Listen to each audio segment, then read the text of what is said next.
Welcome to Weekly Digest, where we highlight the works of ministers of government as they push the administration's development agenda. Women and youth from the Better Wawakton Triumph Community Development Council along the East Coast Corridor will soon benefit from training in climate-smart agricultural practices. Highlighting the financial viability of the training, Minister of Agriculture Zulfikar Mustafa pointed out that on average, one shade house can generate an estimated $400,000 annually. We can work along with farmers. One way for you to earn more money, another way for you to contribute to the productive sector in our country. And that's the way we can, one, eradicate poverty.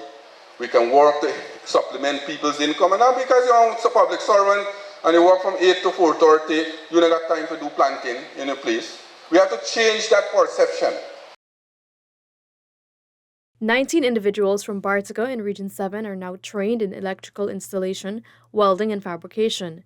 During the graduation ceremony last Friday, Minister of Labour Joseph Hamilton urged the graduates to focus on succeeding in professions that have been traditionally dominated by men. We have to do everything possible to ensure that women participate in these non-traditional training for development so that they can make their contribution to the development of Bartica and Region 7. We cannot talk about development and we're not ensuring half of the population participate in upgrading and upskilling themselves. 7 small business owners on the east bank of the Marara received financial compensation from the Ministry of Housing and Water. The amount that was disbursed on Tuesday totaled $676,000.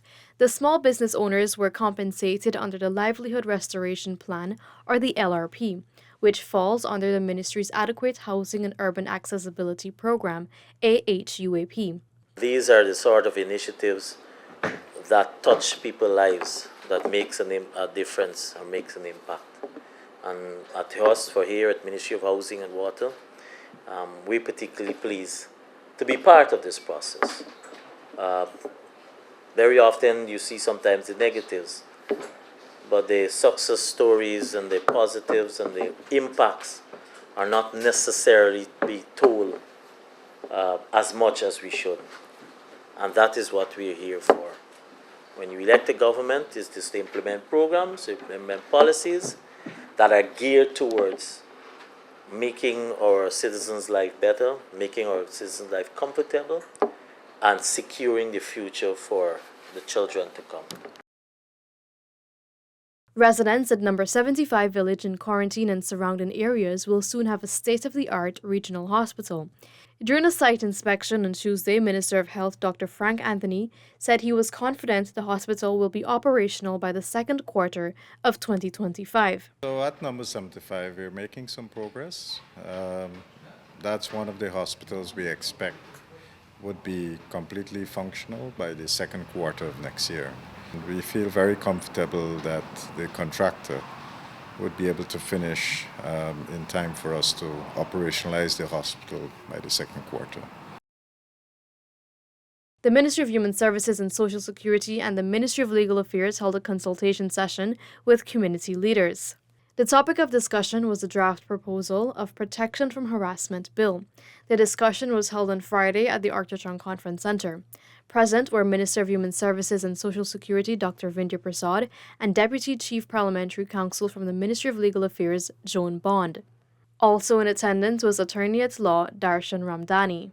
Your presence here is important. Your voices here will be equally important.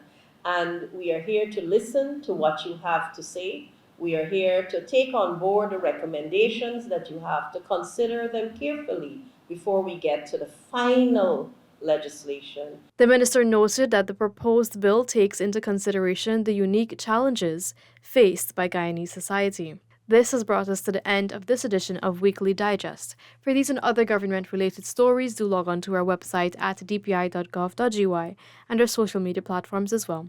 Goodbye.